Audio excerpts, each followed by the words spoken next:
So here's how you use this Cybex classic chest press, which is, a bit of a relic, and it's awesome for that reason and other reasons.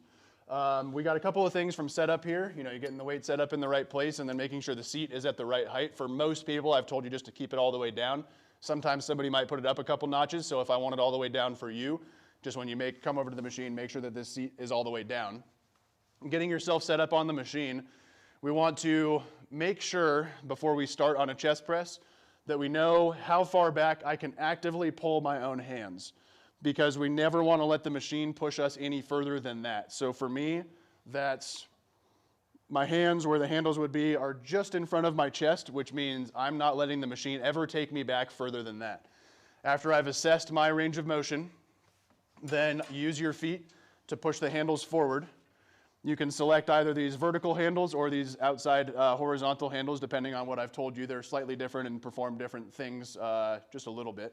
Then you just kind of get the machine pushed out so your arms are all the way straight. You want to make sure with this foot input arm that moves the arms forward that you don't just let it clang. I've been shinned pretty hard like that before, and I've been kicked in the shins a lot playing soccer, so it's okay for me. But you just want to make sure you slowly control it until it rests. Then, to get ourselves set up to initiate with the right muscles, you get your back kind of arched and your shoulder blades pinched back.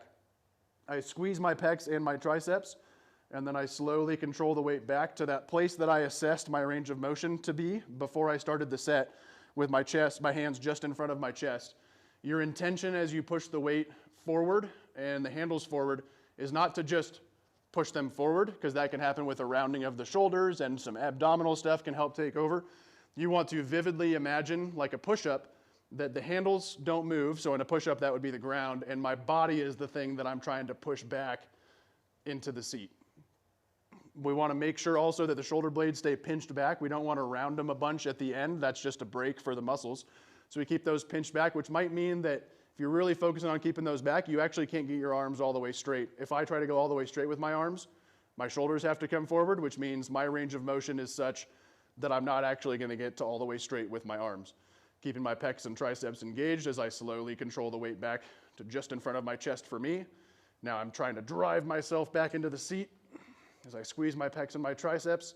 Once I feel like my shoulders need to leave, that's where I stop my range of motion. Nice and smooth controlled tempo, focusing on contraction of my pecs and my triceps.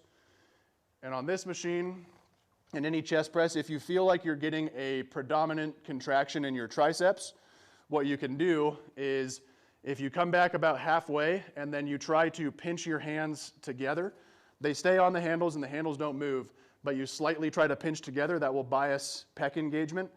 We want to try to have kind of an even balance of both. So only do that if you feel a lot of tricep happening and no chest. Conversely, if you feel all chest and no tricep, you can do the opposite, which is try to put most of the pressure through your pinky side of your hand, like you're trying to slide your hands out to the side, and that will bias some tricep engagement.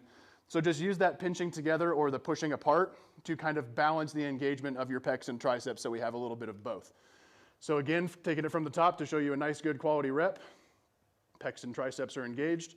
Pull into the parking space where I assess my range of motion, drive myself back into the seat until my shoulders feel like they want to leave, right there, and then nice and smoothly back. What do I see with a lot of people? They just get on it and they just push out to all the way straight, take a little break, let it come back way too far, stretching their pecs and their shoulder joints out, which is not good, and then just driving it forward. So we want to make sure we get all of those set up, intention, initiation, range of motion, and contraction ideas dialed in on this chest press. And then when you're done, put your arms all the way straight with your shoulders rounded so you can push this down. Sometimes with both feet is better depending on how heavy the weight is. Let the handles rest. Take your hands off and bring them in here, and then control the handles all the way back down with your feet, and then you're done.